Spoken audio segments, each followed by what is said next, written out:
Hello there, ladies. I am back again. This is day 15. Can you believe it? This is just amazing. I am so delighted to be back here today. And for those of you who will be watching this live cast, later it won't be live for you when you watch it. It is Friday. However, it may not be Friday when you watch it. However, the message is still good no matter what day of the week you show up here with me. Today, my conversation is about willpower and perseverance. And I am Dr. Gwen from the Dr. Gwen International Training and Empowerment Academy and host of the iTunes show, The Dr. Gwen Show. And I am so delighted that you are able to join me today.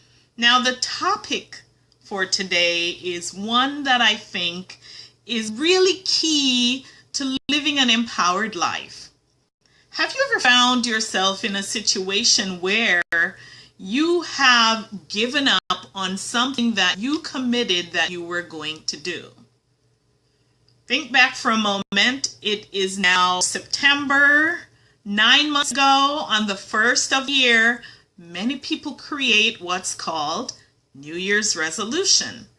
And 2 weeks into the new year, a lot of people end up abandoning those New Year's resolutions and just living life the same way they did the year before and the year before that and the year before that.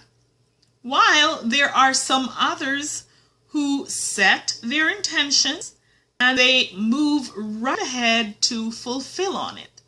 So what is the difference? There may be tons of differences. But what I'm going to do today on this live chat is to talk with you about some things that will get you into action. When you create those goals for yourself, when you set an intention for yourself, why don't you follow through on it? Why don't you? And so we talk about willpower. Hello there, MK. I'm always delighted to see you. Wonderful. I'm glad you're joining me. So we talk about willpower and we talk about perseverance. And I will show you a little diagram that I showed you when I first started the live cast about, I call this my iceberg principle. But the first thing that I want to chat with you about in terms of your perseverance and doing what you said you're going to do is you have to understand your why. Now, I know that you've heard this before. And quite frankly, I've heard this a ton of times before too, but it never really made an impact or a difference for me until I could really break it down to understand the process of how it works. See, I am very deeply analytical. That can be a problem. That can be a problem at times, trust me. And what that means is that I don't jump on every bandwagon that's going. I like that. I don't want to follow any bandwagon until I can come to a conclusion for myself that it really works. So that's the way I tend to operate. So a lot of the things that people are talking about, which I'm going to chat about later, I don't want to jump that in here too quickly because then it's going to just spoil the flow of the conversation. But a lot of those things that we talk about in terms of manifesting what you want somehow creates some challenge for me. And so understanding the process makes it so much easier for me to execute on some of the things. Of course, when I wasn't aware of the discussion, then things flowed because I was naturally living it. But when I started paying attention and working it according to how other people were describing for me, it didn't work. So you have to understand your why. Now, why is your why important? It's not just you saying something from your mouth or from the top of your head. See, your why, you have to be intimately connected with your why. You have to have a deep relationship with it. It's an embedding. It's an embedding that occurs deep into your subconscious mind. See, when you are trying to figure out why you're doing something, you're going to the core of who you are. Why do you want it? It's not just to get money. It's not just to get recognition. You want that to satisfy something on a deep, deep level for you. And when you get to the core of that, you have connected with that why in such a manner that that change or that understanding is on a cellular level, and that actually causes you to kick into gear the things that you didn't want to do before. Because when you remember that why, it somehow gives you that extra kick so that you want to get up and do it, because that why is a deeply embedded principle for you on a cellular level. So it's not superficial knowledge. And as I said, you got to be connected with it deep in your subconscious mind. Now, I want to show you my little chart here that I had printed the other day, and I printed it backwards so that you could see it. Hopefully you can. And at the top here, you will see this says willpower. This is what I call the iceberg principle. And if you remember from this conversation, your conscious mind only operates somewhere between 1 and 10%. And that 1%, some research studies say 1, some say 10. That's a broad span as far as I'm concerned. So let's say it's 1%.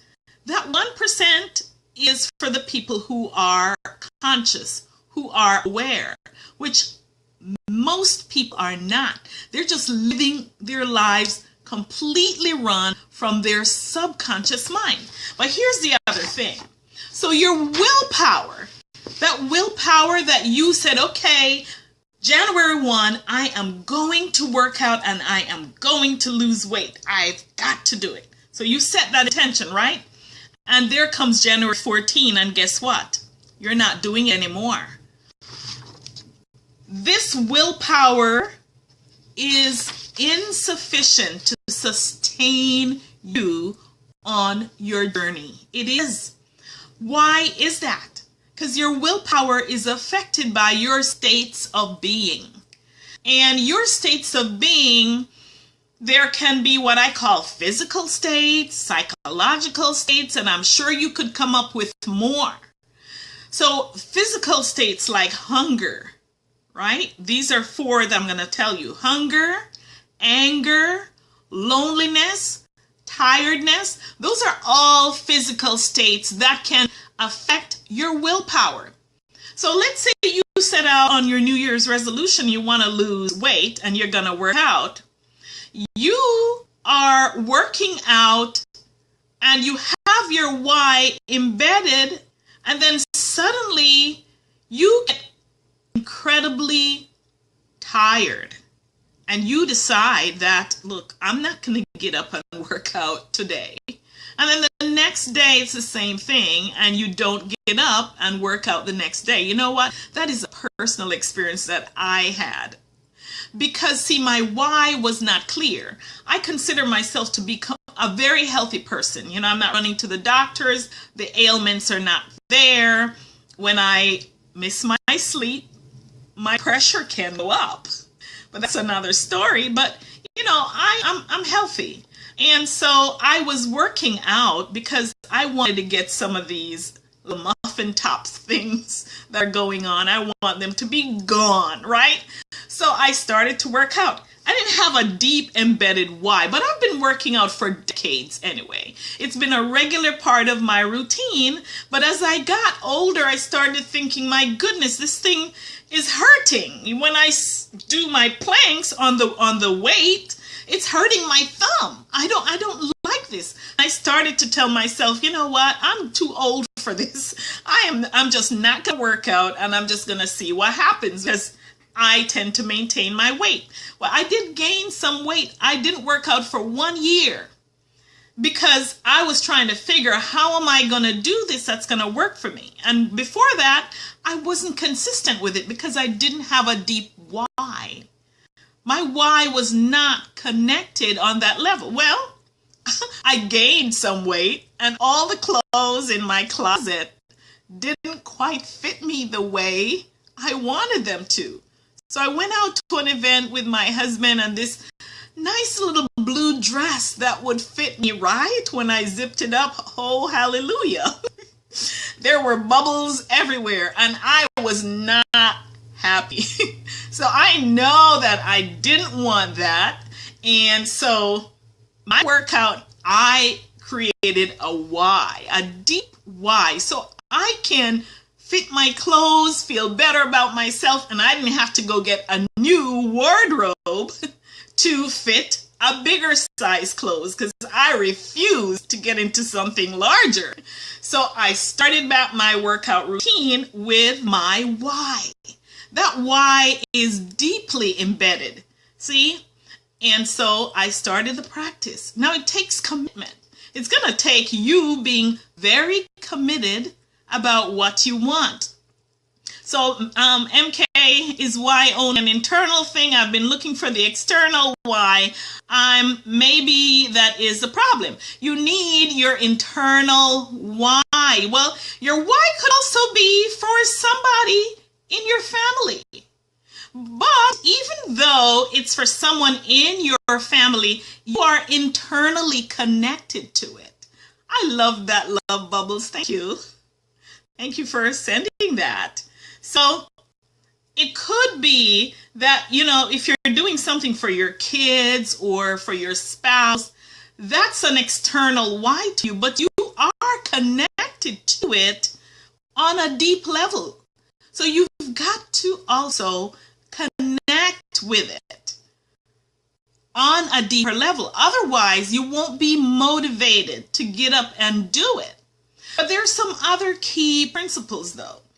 Fear and those self-limiting talks that people have in their heads are also things that stop them.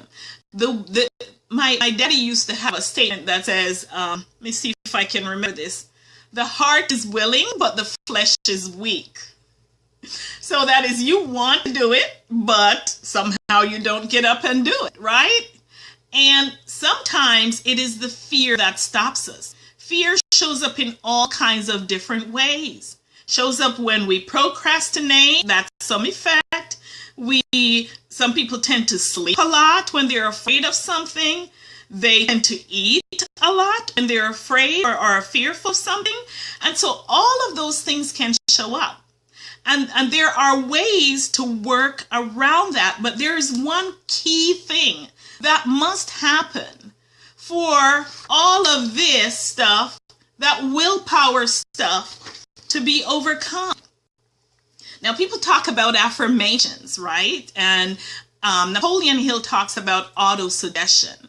Those are good ways, I would say, that work to help people reprogram their subconscious mind, because you have to get to the heart of it. That subconscious mind is the heart of it. It is what's running you, and it does not matter what you say consciously. You can get up every morning and you can repeat an affirmation until the cows come home. And if your subconscious mind is not on board, well, good luck. It's gonna just be fluff. All you're gonna get is static. You won't get any results. So your subconscious mind has to be on board. So, what do you do about that? What do you do about that?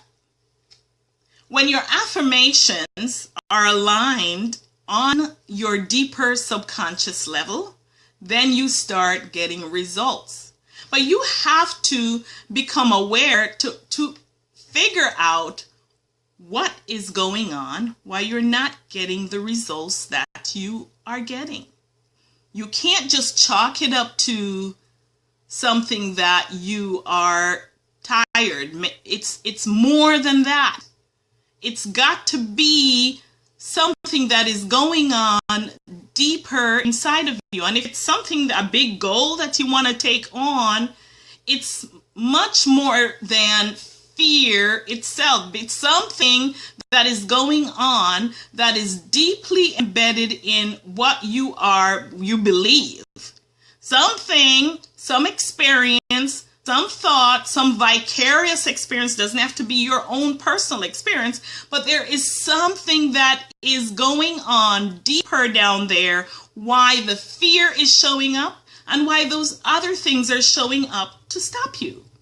And you have got to get to the core of that.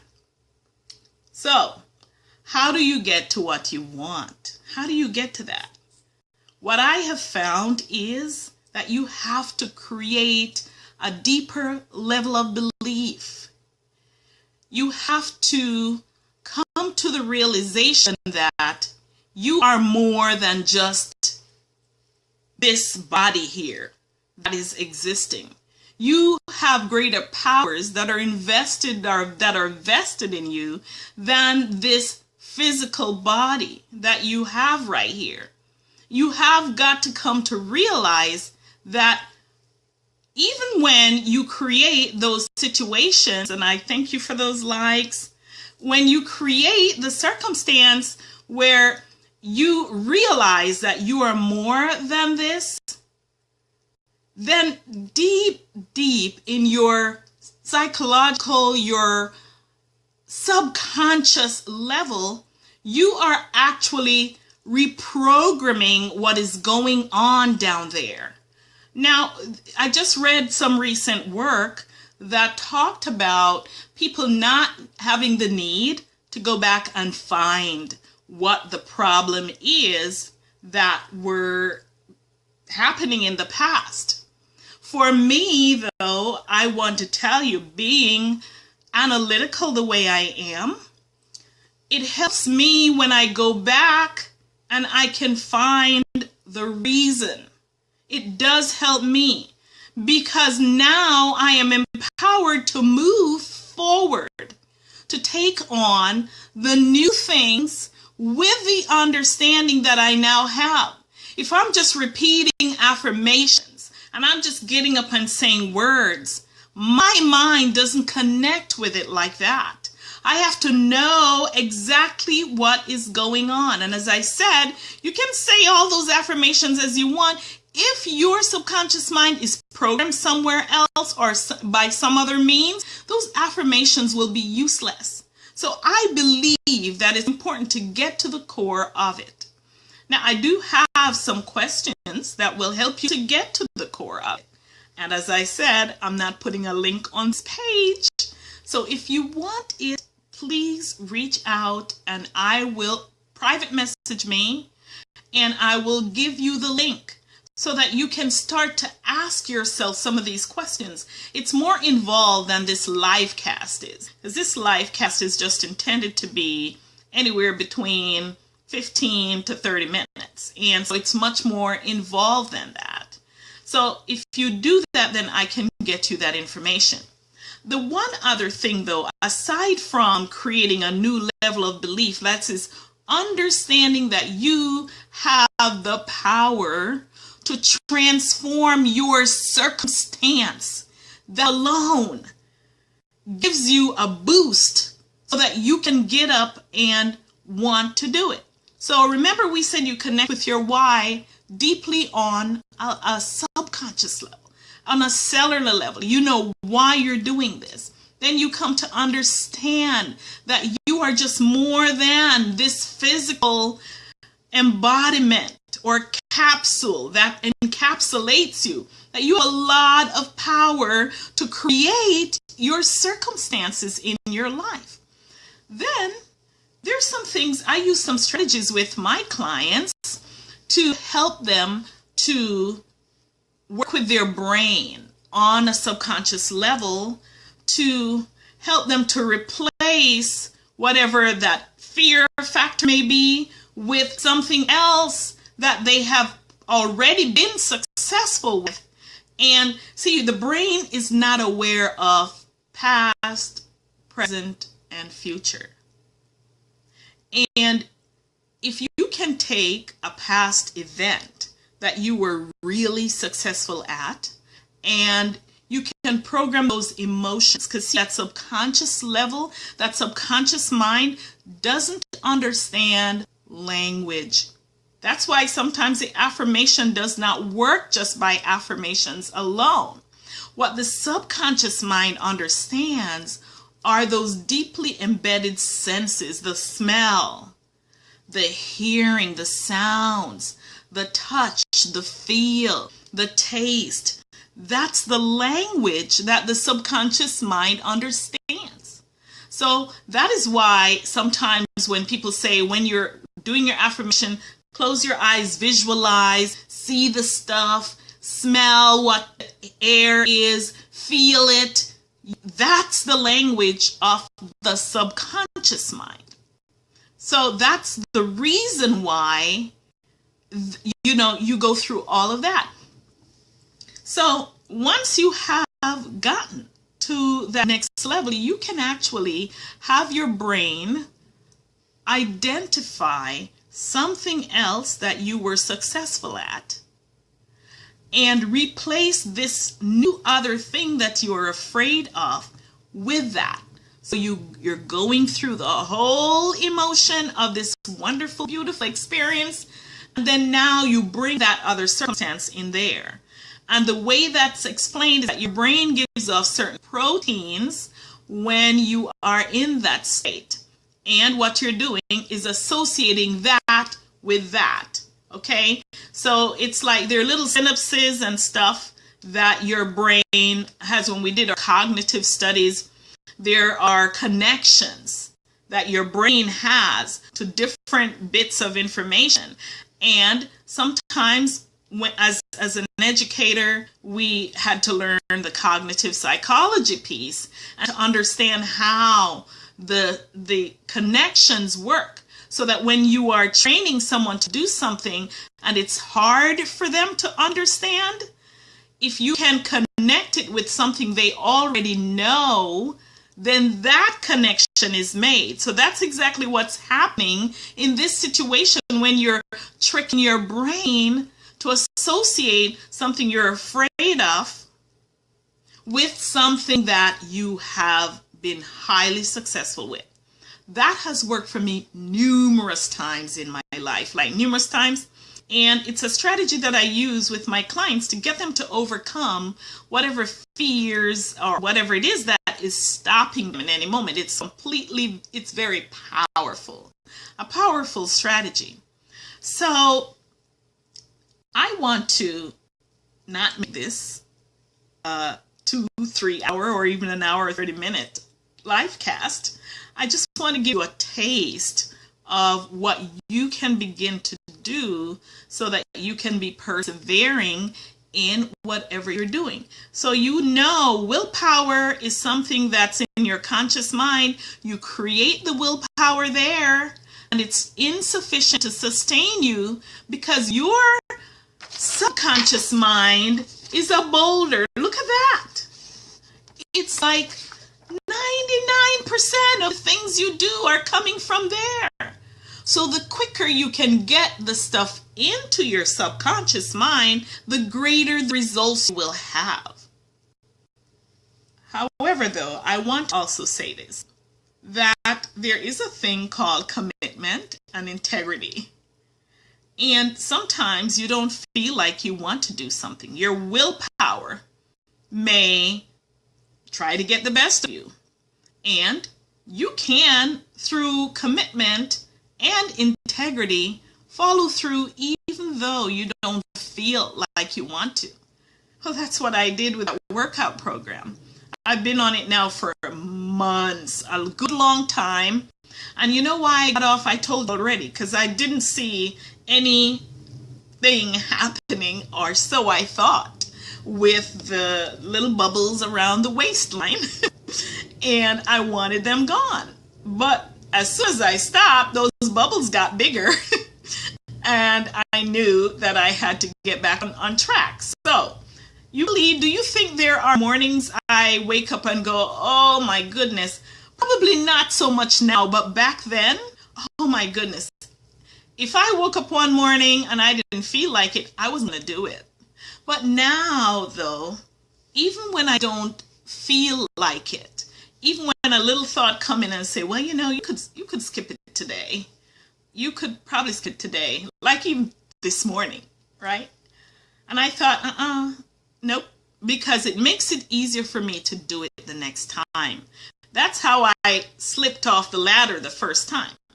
So, friends, I know I've been 25 minutes on here. That means I've overstayed my welcome. And I want to leave you with something that you can actually take away in your own life, practical life. And by doing that, I'm going to just restate in summary the things that you need to do if you want to be persevering and overcome willpower. The first thing is you have to understand your why. And it's not just a conscious mind thing.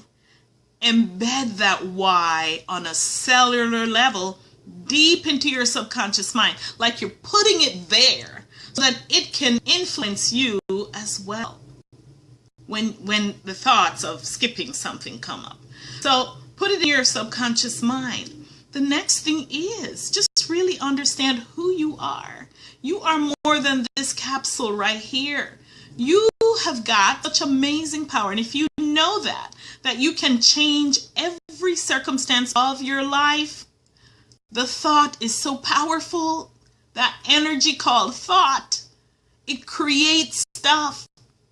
And once you know that, then you put that into your life and start creating stuff that you want. And also be sure that you are connecting if you're doing affirmations, bring in all of your senses with that, right? Because that is language your subconscious mind understands. And then create a new belief.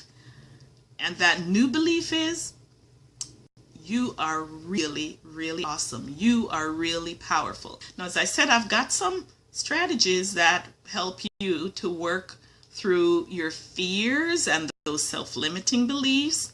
And once again, if you want it, send me a private message and I will make sure you get it.